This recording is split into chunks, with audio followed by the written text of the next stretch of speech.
Welcome back, everybody. ETFinalScore.com football show. Let's go to Deep East Texas. Henderson Lions had a big win in week 1 tonight, traveling to Atlanta to take on the Rabbits. Here we go. Early on, Atlanta quarterback Jeremy Smith hands the ball off to Tyrell Phillips. Nice little gain to get down the field on the left side, and he keeps on going. Henderson finally take him out. This time Smith's going to roll out for the Rabbits. Passes it to number 7 to Corey. Larry takes a big hit, but he holds on.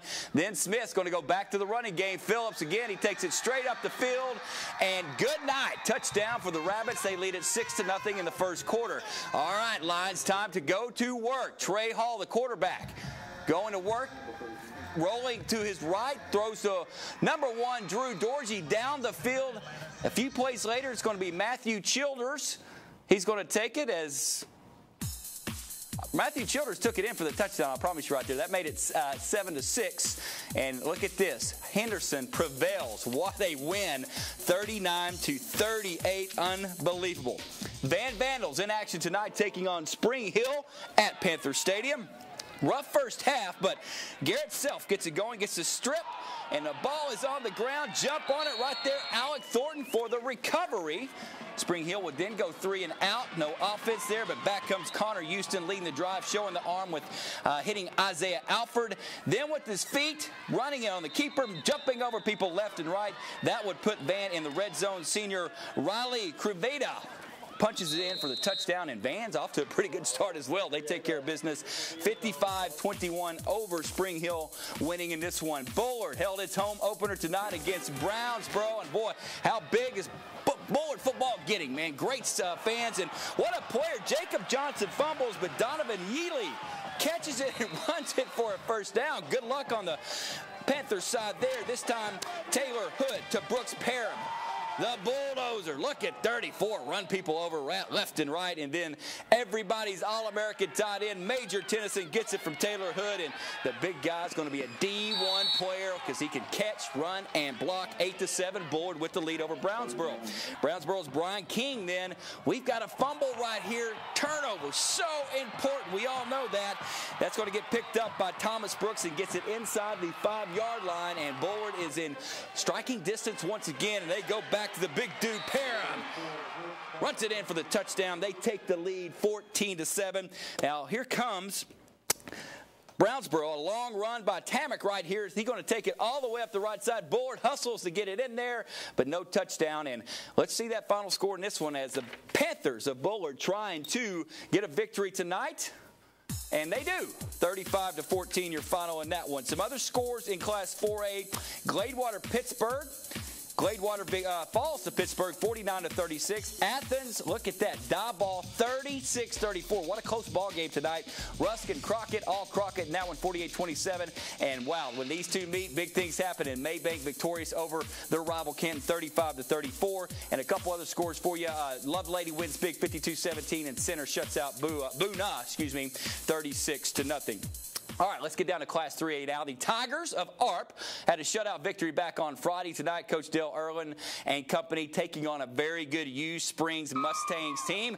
They shake hands at the middle of the field, and then it is time for football to begin at Mr. Harrington Stadium there, Bill Harrington Stadium. Early on, it's going to be Malik Chisholm.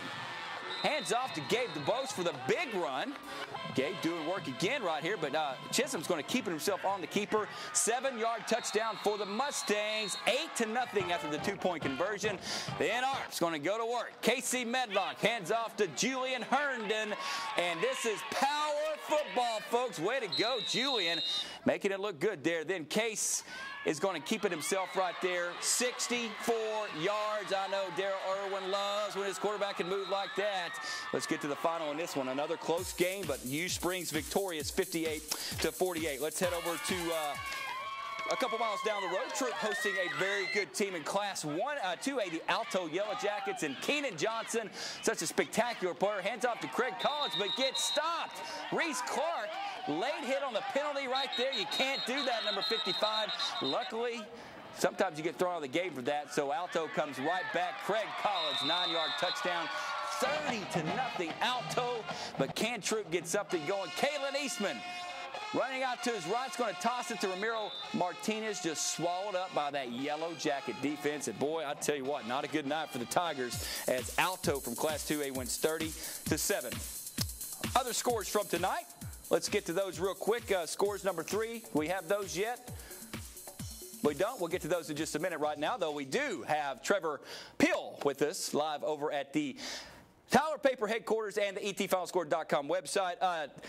Trevor, I'm kind of wrapped my hand around what else happened tonight. It's been a crazy night, and we're only in week 2. What do you got on the etfinalscore.com website and, of course, Twitter tonight?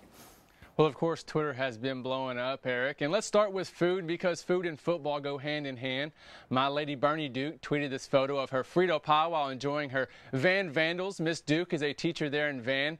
We appreciate her and her scoring updates. Then she tweeted at ET Final Score a photo of some fans that participate in what they call the Red Mafia. They traveled well to Spring Hill. I love to see those smiles and the excitement with the Vandals fan base. Nothing can hold them down. Then we head to LaVrette's Chapel, 6-man football, as Heidi Shaw tweeted me a picture of the Lions taking the field, and she said the Lions are back. And it sure looked like it as the Lions win big over Tyler Heat, 50-26. We can always count on Heidi to tweet ET Final Score. And we want to count on our viewers and fans next time. It doesn't matter what East Texas football game you are attending. Tweet at me, Trevor Pill, ETFS, or ET Final Score, and you can see your pictures right here on the best wrap-up show. So remember, when you think of East Texas football, think of ET Final Score. Back to you, Eric. All right, Trevor, real quick, I know you were out at Lee Lufkin for a little bit. I mean, did you ever think Lee would lose that football game? No, I actually left at halftime to come on back, and I almost pulled one of my video guys because I was like, this is over. But good thing they stayed because that turned out to be one good game. All right, man. Well, Trevor, glad to have you back in studio, although you did a heck of a job in the field for us last week. But getting that Twitter stuff out there, you're the man for that. We'll see you next week, buddy. Yes, sir. All right, let's get to the scoreboard. Frankston Sabine, how about those Indians? 34-29. Coach Mike Owens is coaching them up. Mineola, second-ranked team in the state, 35-14 over Winsboro in that one. Other schools around the area, Hawkins falls to Alba Golden 14-2. Harmony loses to Westwood, another close game, 34-33. Mount Vernon, ooh, not a good night as White Oak puts it to him 59-8. White off to a pretty good start.